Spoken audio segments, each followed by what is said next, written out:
Assalamualaikum. Alhamdulillah ketemu kita kembali di Ajak Channel di YouTube. Macam biasa, Ajak suka untuk berkongsi pandangan atau pendapat. Pada hari ini saya nak mengulas sedikit tentang the new normal. Kebiasaan baru yang diumumkan oleh Yang Amat Berhormat Perdana Menteri Malaysia kita. Sewaktu musim Perintah Kawalan Pergerakan yang lalu, apabila kita sebut the new normal, norma yang baru, setiap kali kita keluar rumah, setiap kali kita pergi ke lokasi, mana-mana lokasi tertentu, pasti satu perubahan yang amat ketara berbanding dengan terdahulu sebelum musim Covid ni kan. Kita boleh keluar dah, kita boleh pergi ke mana-mana, kita boleh pergi ke premis, kita boleh pergi ke kedai. Cuma apabila kita pergi ke mana-mana pejabat, cuma yang membezakan waktu sekarang ini berbanding dahulu, kita perlu mengikut SOP yang telah ditetapkan. Memang ada, tidak boleh lari. Kita perlu beratur, kita perlu berdiri. Kadang-kadang berdiri itu agak lama. Mesti mengikut jarak yang telah ditetapkan, sekurang-kurangnya 1 meter. Ada garisan-garisan yang telah ditetapkan. Lepas tu dalam masa yang sama kita perlu scan QR code. QR code tu sama ada dalam MySejahtera ataupun aplikasi yang tersendiri oleh pihak-pihak premis tersebut. Memang nampak dalam tu kita dah QR code, kita kena key in nama kita biasanya, nombor telefon, suhu, dan ada pengakuan di situlah, pengakuan bahawa kita ni sihat. Lepas itu maklumat-maklumat ni perlu di-key in. Kita juga perlu membiasakan apa benda itu QR code. Jangan orang sebut QR code, kita pun tak tahu. So benda ni benda baru. QR code ni perlu menggunakan gadget. Biasanya kita menggunakan handphone kita lah. Handphone kita download aplikasi mana-mana, aplikasi yang mempunyai QR code. Saya biasanya pakai yang percuma lah. Yang berbayar saya tak tahu ada ke tidak, tetapi memang ada. Sama ada di Apple Store ataupun di mana, Google Store ya, Google Store. Saya pakai kat Apple Store lah. Tapi maknanya kita key in kat situ. Kalau orang yang tak biasa, kena biasa-biasakan. Anak-anak kita walaupun tak tahu apa itu QR code, kita kena ajar dia apa QR code. Mana yang balik handphone, download, lepas tu kita scan. Apa lagi?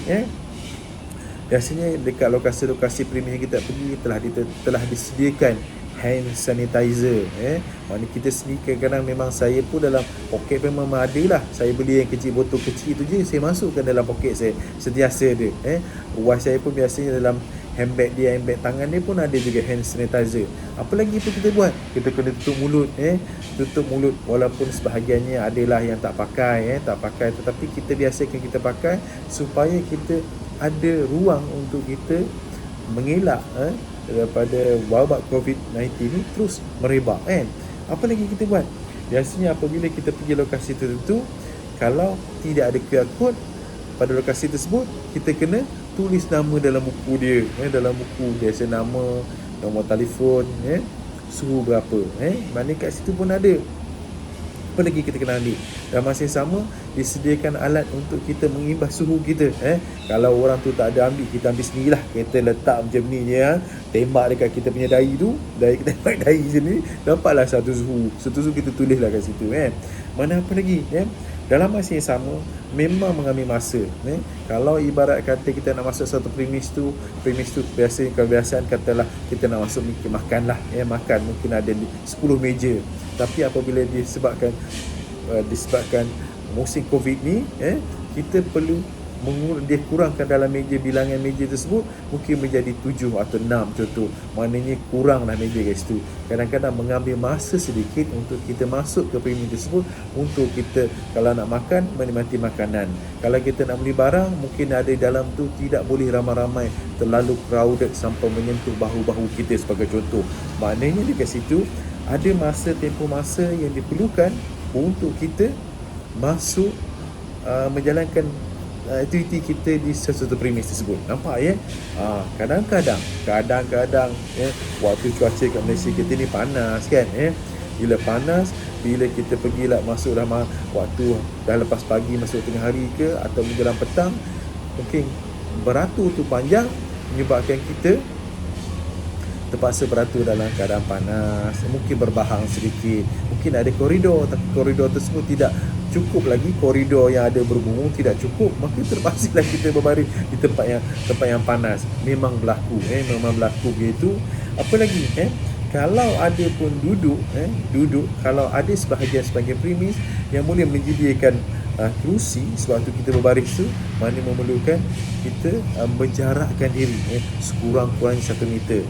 Saya kenapa mengulas perkara ini? Mungkin untuk menjadi kenangan hidup saya, kerana ini pertama kali saya menghadapi keadaan begini.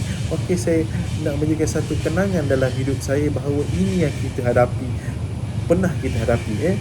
Apa yang saya cakap mungkinlah pandangan peribadi saya. Sebagai ini mungkin kita sebagai pengguna, mungkin juga kita sebagai pemilik premis makanan ataupun apa-apa kedai. Apa yang penting kalau ada cadangan kepada saya, mungkinlah kalau ada peluang satu pejabat ke pejabat yang ramai orang datang, memang kapasiti agak ramai yang datang berbaris. Apabila pihak panas, mungkin pihak pemilik tersebut boleh menyediakan kemah dan sebagainya. Ini satu alternatif.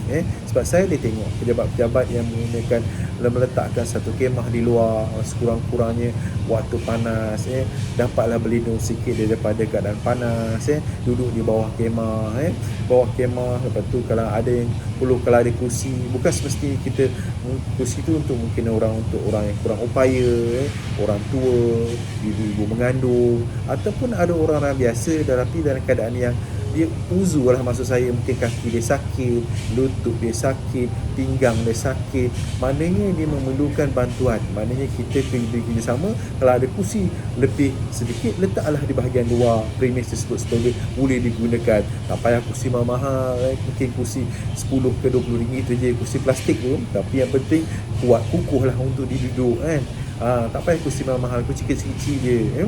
Apa lagi mungkin boleh diletakkan tali pemisah, ada tali, maknanya ada bahagian untuk beratur. Kalau boleh ada signage mengatakan sila beratur di sini, bermula beratur di sini. Kerana apa? Ada juga yang nakal-nakal, kadang-kadang mungkin nak potong queue, dia nampak benda tu melengkung je susunan atau barisan tersebut, dia potong queue, tak bagus juga. Maknanya satu lagi saya nampak, mungkin ada saya nampak benda ni, saya nampak apa tahu, iaitu pejabat biasanya untuk mengembas suhu ni, apabila betul-betul nak masuk ke premis tersebut, barulah boleh imbas suhu. Sedangkan imbas suhu ni kalau boleh di peringkat awal lagi, sebelum beratur lagi. Kadang-kadang beratur tu kalau dia premis pejabat-pejabat yang panjang, memakan masa, contohnya setengah jam, 1 jam, mungkin lebih daripada itu.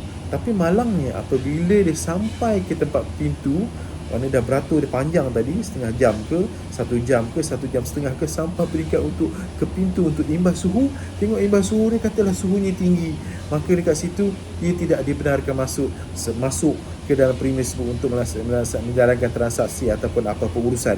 Sedangkan dia telah berbaris peringkat awal. Kalau boleh berilah peluang, ada cari jalan untuk imbas suhu tu dah peringkat awal. Maknanya dah okey suhu, beratur contoh kan. Maknanya kita tahulah kita ni berpeluang untuk masuk ke dalam premis untuk menjalankan apa-apa urusan.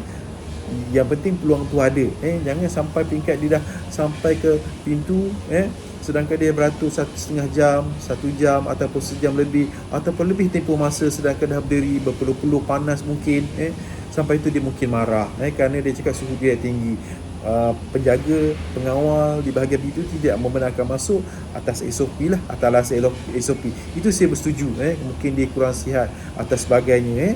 Tetapi mungkin ada peluang supaya diimbas suhu tu pada peringkat yang lebih awal, supaya dia tidaklah menjadi masalah sedangkan dia berbaris lama, membuang bazir masa dia untuk dia masuk. Kalau dia tidak berpeluang peringkat awal, dia boleh pergi ke paling dahulu ke sejukkan badan, cari kedai yang kipas, minum air dulu ke, mungkin dia dalam keadaan panas kan, kita tak tahu macam mana keadaan tu suhu dia, tapi sekurangnya ada peluang ke arah itu.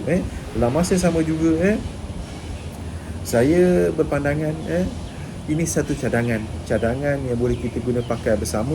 Mungkin pada hari kita tak sedar sebab kita pemilik premis, kita boleh masuk dalam keadaan yang mudah, tapi satu hari kita akan juga jadi pelanggan pada lokasi-lokasi lain, sama ada kita pergi ke Runcit, kita pergi ke pejabat lain atau apa sekali urusan yang berkaitan. Kerana dalam keadaan sekarang saya perlu menyokong sekali usaha-usaha untuk memastikan kita putus rantaian COVID-19, untuk memastikan negara kita, sekitar kita, diri kita, keluarga kita, rakyat kita, negara kita ni terhindar daripada COVID-19, pandemik yang amat bahaya pada waktu sekarang ini, yang telah meragut mungkin beratus ribu sekarang ni di seluruh dunia. Saya tu kurang pasti jumlah tersebut, tapi memang puluh ribu tu dah pasti, ratus ribu saya kurang pasti, tapi telah berjuta dijangkiti oleh wabak ini. Okey, sama-sama kita mengambil perhatian perkara ini supaya kita boleh menjaga diri kita, keluarga kita, masyarakat kita daripada jangkitan wabak COVID-19. New normal ini satu perkara yang amat baru dalam diri saya, akan menjadi sejarah dalam hidup saya. Itu saya ingin merakamkan sedikit perkongsian saya supaya saya boleh upload dalam ayat channel YouTube. Sekiranya perkongsian ini bermanfaat pada kawan-kawan, insya-Allah insya-Allah kita bersama-sama kongsikan, tekan butang like supaya kita dapat sama-sama berkongsi sedikit ilmu. Jangan lupa on notification, teruskan subscribe di Ayat channel YouTube. Jumpa lagi. Assalamualaikum.